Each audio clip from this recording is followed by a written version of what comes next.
those of this station or its management. It's a new day. Oh, it's a new time. And there's a new way.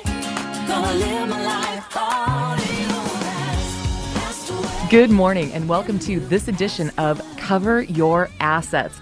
Sitting with me today at the table, we have Craig Nestor, Foreclosure Defense, Todd Rooker, Exclusive Access, and also Jason Walgrave, Short Sale and Investment Property Specialist. Good morning, guys. How you doing? Good morning. Doing great. It's cool. We've got a lot coming up here. I know we've got Scott Letourneau coming up as a guest, Craig Nestor. And what's he going to talk about today? Scott's going to speak to us today about really how to generate income quickly.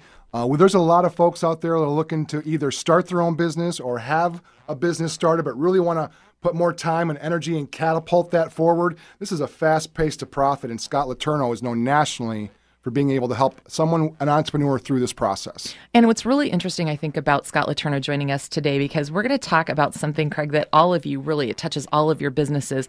We're talking about loan modifications. And boy, does that ever sound like it doesn't connect. Well, recovery, we hear, especially from the media and some of the candidates out there about a recovery. Well, that's a meaningless word.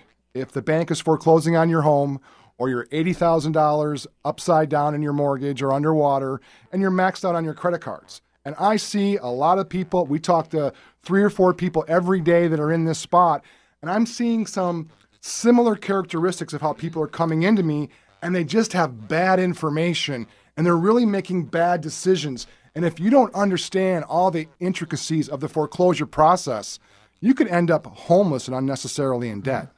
How many people, guys, every day do you really think, Todd, I'd love to hear from you and Jason on this too, do you really find, like that Craig says, that are getting just really bad information? Is it really that prolific? It is, because there's so many different considerations that must be brought to the fore to make a decision.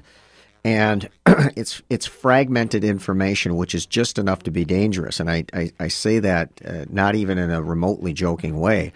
It really is a dangerous proposition. One of the things that I always talk to people about is making decisions from a position of accuracy. And as you can imagine, when somebody's losing their home, the idea that they should be looking at their personal finances does not even occur to them. And so when they enter into an opportunity to try to get a loan modification, to them, knowing so little about their personal finances, they may get a modification that lowers their payment to some degree, maybe $200-300 per month. And the reality is, as I've said on the show several times, if I'm 50 feet underwater, 100 feet underwater, I'm drowning in either case. And most people don't know enough about their personal finances to make that decision.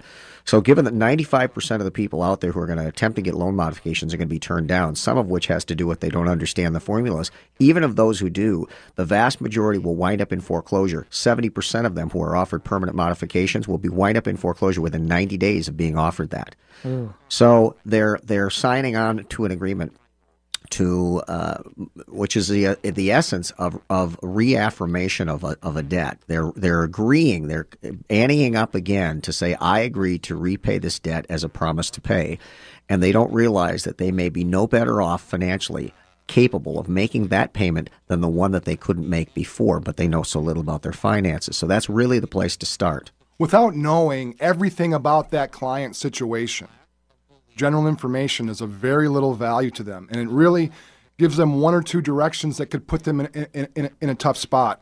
And a lot of the information or the how-to tips that are available on the internet, because if it's on the internet, it's true. Oh, of course. This stuff comes from the very people who are now threatening to take their home away and profit by it. Sometimes I question the source of that.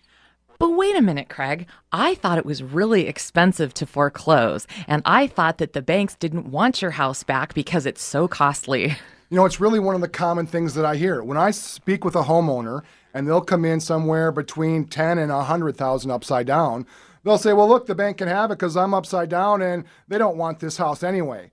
That is one of the biggest myths out there. It's the one I hear almost every day.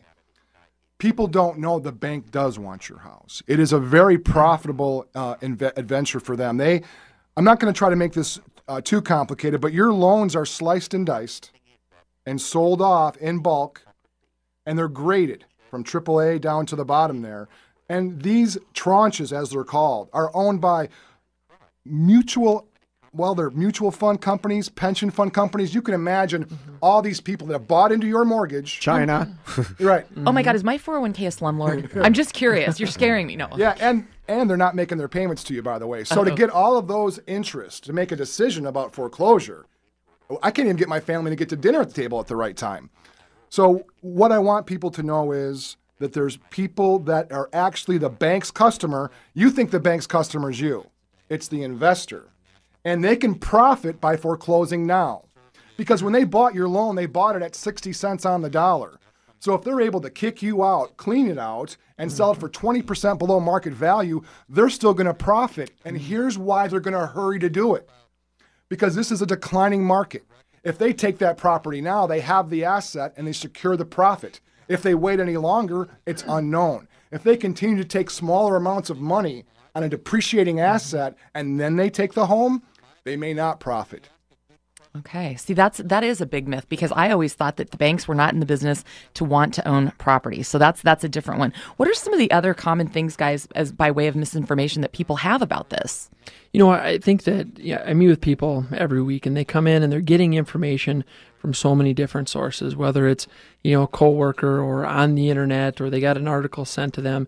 And the information is just most of the time it's not complete and a lot of times it's not accurate. Or doesn't apply to them. One of the biggest misconceptions that I hear out there is that, I've got a first and second mortgage on my property. I'm just going to let it go through foreclosure because then it'll all go away and it'll all disappear and I don't have to worry about it. And the reality is that second mortgage company has up to 6 years to pursue a deficiency judgment and then an additional 20 years to try to get it. So it doesn't just disappear. And again, that's some of the misinformation that is out there and that people are getting. The lien release concept and the satisfaction of debt is something that is misunderstood by people. And part of the challenge is these people who are in this situation are frustrated and they want straightforward, simple answers to what they perceive to be simple questions. They could not be more wrong about what it is that they're really asking for. It is so utterly complicated. Nobody wants to hear that. And I'm going to expand on something that you guys brought up, and I think it's critical that people understand. The smaller banks today have the FDIC camped out in their front doors. They are asking these banks, their member banks, to collateralize their loans dollar for dollar. And obviously, when I go to work for somebody, my goal is in many cases to actually go to battle with a bank on their behalf. Well, when a bank further collateralizes its loan, obviously that weakens my client's position and strengthens the bank's position. In a lot of cases, there simply isn't collateral to be able to do that. And so consequently, what happens is that these banks go into receivership and then they either merge with a larger bank with a stronger collateral position or they get bought, sold, what have you. Well, here's the reality. These major banks are buying the smaller banks and their paper, their mortgage obligations for cents on the dollar. 8-10 cents on the dollar. So when the bank that you think obviously doesn't want your house back, who bought a $200,000 mortgage for essentially $20,000, and they foreclose at a $100,000 short sale price on a $200,000 loan, you think they lost money. They made money hand over fist. These banks have no capacity to deal with loan modifications. Heck, you got one person handling 5,000 files. However, they sure seem to have absolutely no problem foreclosing, and they're foreclosing on 10 and 20,000 properties a day. So they understaff the loan modification department purposefully so that they can get the subsidy money in foreclosures. And the model that they have of foreclosing is one of the most profitable models they've ever had. As Craig said, they're making money hand over fist. And people, if you don't come to the dance understanding the premise of that, then every decision you're going to make is going to be wrong because you don't have basic understanding of how things are working. This is a very, very interesting conversation because I know that I was completely under the belief that the banks didn't want people's houses back. So we're talking today on Cover Your Assets about loan modifications, the fall and the rise again of the American homeowner, which is awesome because we're going to bring in next segment Scott Letourneau of Nevada Corporate Planners, and he's going to talk to you in these situations right now, even if you think you're desperate, about how to come back, making profit fast. You're listening to Cover Your Assets with Todd Rooker, Jason Walgrave, and Craig Nestor. We'll be back in just a moment.